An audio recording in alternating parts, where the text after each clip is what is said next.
this one. This one I just left there. I said, okay, I'm going to use this at the seed saving workshop. We're just going to see. And my, what I didn't have is radish. They're still in Montana because I didn't save it. They're actually kind of hard to do. I wish I had them here because they go to seed and you see the pods. But the pod's pretty substantial, and getting that seed out of that pod is kind of challenging.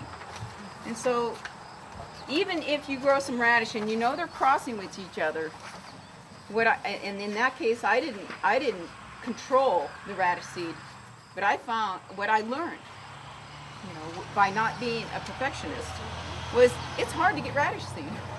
And so, what some people do is they'll actually just save the pods and put them down, but that takes a lot of space, and the level of the viability to seed may not be as long if you do that, versus actually pulling the seed out and having it be stored just by itself without a lot of chaff.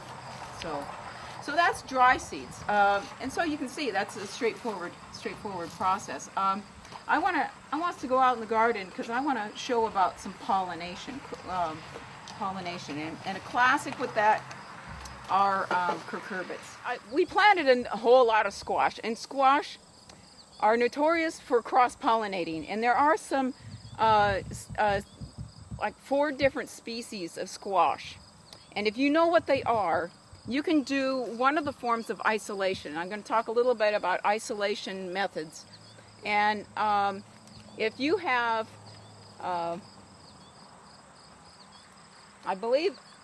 I believe if you have a zucchini and a delicata squash, they will not cross. So if those were the only 2 squash that you planted, you could maintain seed purity. But in this garden, you don't know what anybody else has planted. So you cannot assume that if I planted one of each of these 4 species, that they would remain pure because they're crossing with the neighbors. So this is a patch of delicata, and there's some more delicata over there. And I did hand pollinate. I'll show you this in a minute. And when you hand pollinate, you identify the ones that you hand pollinated, so you can come back at harvest time and pick those. And so I have a few stakes here. This one came from right here. And there's another over here, and there's another over here. And if, by the way, the one that I had tied was this one, I wouldn't take it. I'm just jumping ahead a little here because part of what you look for, you select for consistency in your varieties. So that little twin there, it might be cute and it might be delicious, but I would not choose that seed because I don't want to select for twins. So keeping the uniformity for a variety is something to be mindful for, or a trait that you happen to like. If there was a squash that had a particular characteristic about it, a color or the color of the flesh or a taste, you might go ahead and say, I'm going to pull these ones aside and I'm going to label them accordingly and just experiment with them. So what we're going to do is come over here because I found a couple squashes. And so what you look for what you need to learn first is the difference between a male and a female bloom.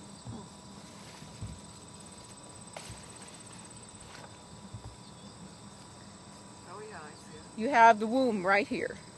So you always see a little mini zucchini or a little mini squash of whatever form, and this is true with cucumbers and melons, any of the cucurbits. You see the early version of the fruit.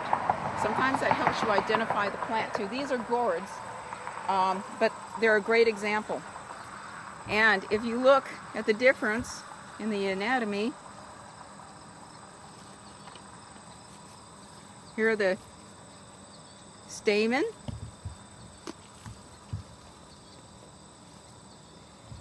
and the pistils. So what? Oh, see those busy ants? They're busy. So I'm going to start with just telling you, because we're not actually doing this, because there's a little progress, and this is a great thing to do if you're near your garden. What you do is you're observing early, a few days before, looking for the blossoms.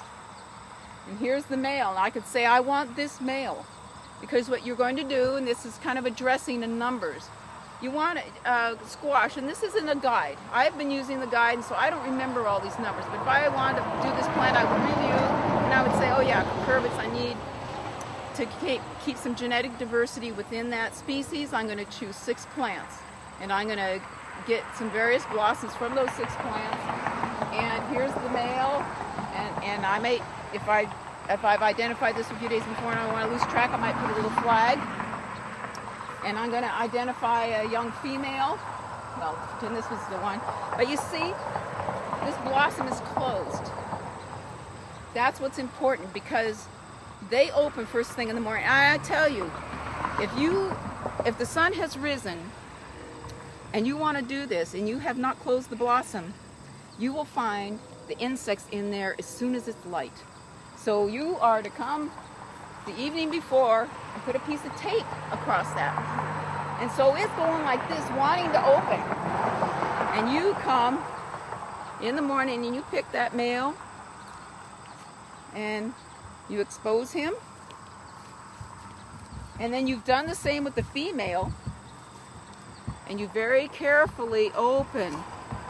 You don't tear, but there's no bugs in there. No bugs. And so this is why this is fun with kids. As you come and you pretend you're the pollinating insect.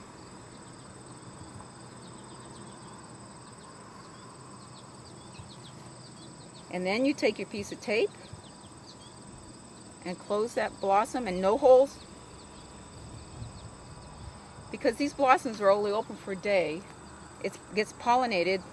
It's starting to travel down that pistil all the way down into this ovary, and then the blossom will drop off and it will develop according to how you have pollinated it.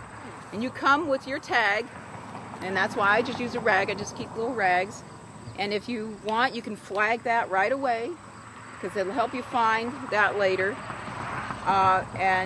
And you just come back at harvest time. Now you want those to develop fully. So like if you're doing a zucchini, for instance, or a cucumber, it's going to get really big and really hard, but that's what you want. You want it to develop fully. Like a zucchini is going to be like a winter squash. It's going to have a hard shell, and you want it to go all the way until the frost, to develop those seeds to full maturity.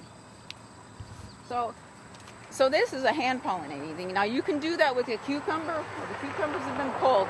They have little itty bitty flowers, so it's a lot harder. So my suggestion would be, if you want to try the hand pollinating, this is a good first one to do. Take your favorite squash and do it, and then grow those next year and enjoy the results.